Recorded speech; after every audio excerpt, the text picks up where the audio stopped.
Doctor Sarvepalli Radhakrishnan की जन्म दिवस की हार्दिक शुभकामनाएं।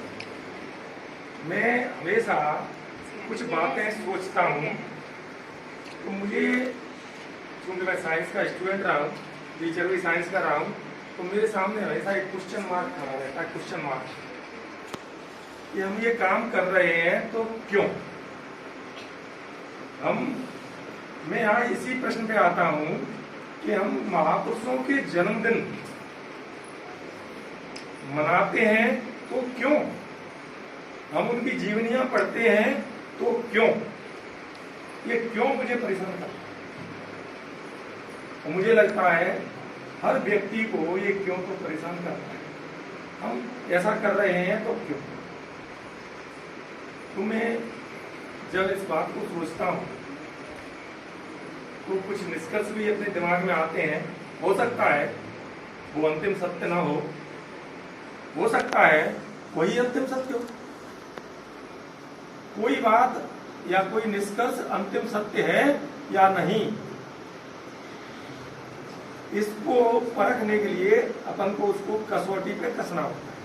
और कसौटी पे कसने के लिए किसी भी निष्कर्ष को विद्वानों की सभा में सामने रखा जाता है, फिर उस पर मंथन होता है। मंथन होने के बाद एक नया निष्कर्ष या हूबहू वही निष्कर्ष निकल के आता है और उसको अपन सार्वभौमिक सत्य मान लेते हैं। मैं कह रहा हूं उसे अपन सार्वभौमिक सत्य मान लेते हैं। हो सकता है वो भी सार्वभौमिक सत्य न हो। मतलब विचारों की यह लड़ाई सदैव चलने वाली है और सदैव चलती रहेगी। जिस दिन विचारों की लड़ाई रुक जाएगी उस दिन दुनिया की तरक्की रुक जाएगी। इसलिए विचारों का मंथन, विचारों पर चिंतन, शब्दों पर चिंतन, भावनाओं पर चिंतन और अभिव्यक्ति हमेशा होती रहनी चाहिए। अब मैं लौट के आता हूं इस बात पर कि हम डॉक्टर सर्वपल्ली राधाकृष्णन का जन्म दिवस जो कि शिक्षक दिवस के रूप में मनाते हैं, तो उन्होंने अपने शिष्यों से ये गुरु दक्षिणा क्यों मांगी कि मेरा जन्म दिवस शिक्षक दिवस के रूप में मनाया जाए। ये गुरु दक्षिणा मांगी उन्होंने। उसके पीछे उनकी सोच थी कि मैंने जो अध्ययन किया है उस अध्ययन को मैंने अपने छात्रों तक पहुंचाया है, उसके सार को अपने छात्रों तक पहुंचाया है। इस बहाने मेरा जो सार है वो अन्य आगे की पीढ़ियों तक पहुंचे।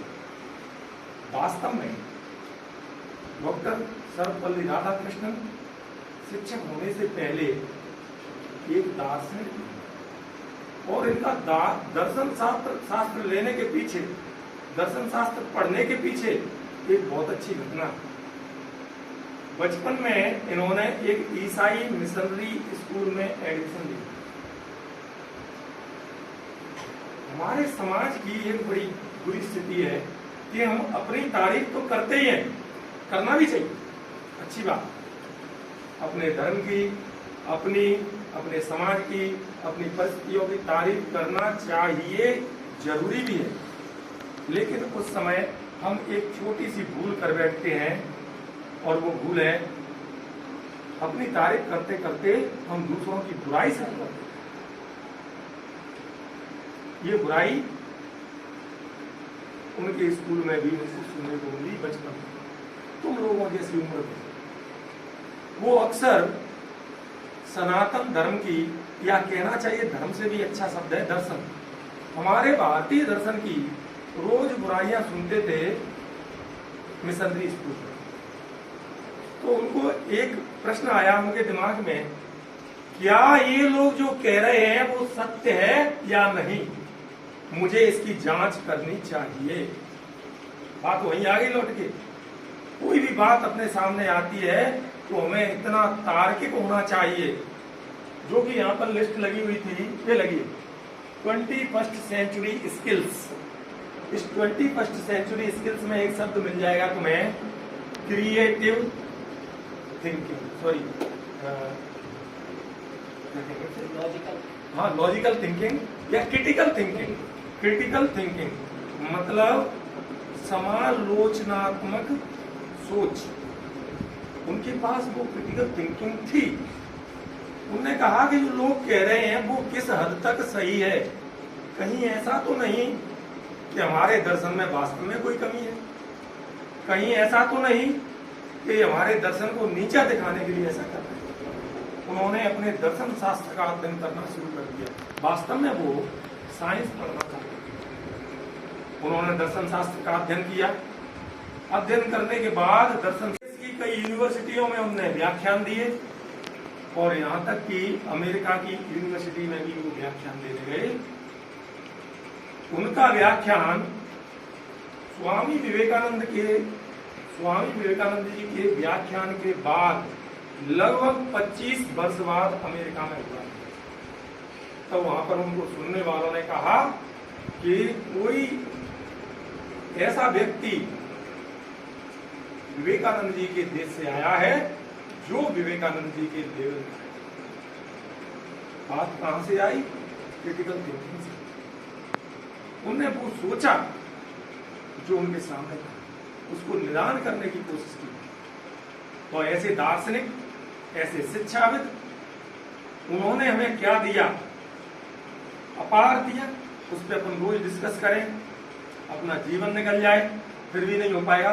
लेकिन मैं यहाँ पर एक उनकी बात रखना चाह रहा हूं जो उन्होंने भारत के संसद भवन में कही। उन्होंने एक बात कही कि हमें एक दूसरे के प्रति ऐसा भाव पैदा करना चाहिए जो हम एक दूसरे के ऐसा भाव पैदा करना चाहिए जो हमें एक दूसरे के विचारों को सुनने में समर्थ बनाए। मतलब इसका ये है कि हमें अपने अंदर इतना साहस और इतनी शक्ति और धैर्य का विकास करना चाहिए कि हम दूसरे को कम से कम सुन सकें। जब तक सुनेंगे नहीं तब तक उसके विचारों पर हम अपने विचार व्यक्त नहीं कर पाएंगे। तो हमें ऐसे समाज का विकास करना है जहां लोग एक दूसरे के विचारों का सम्मान करें।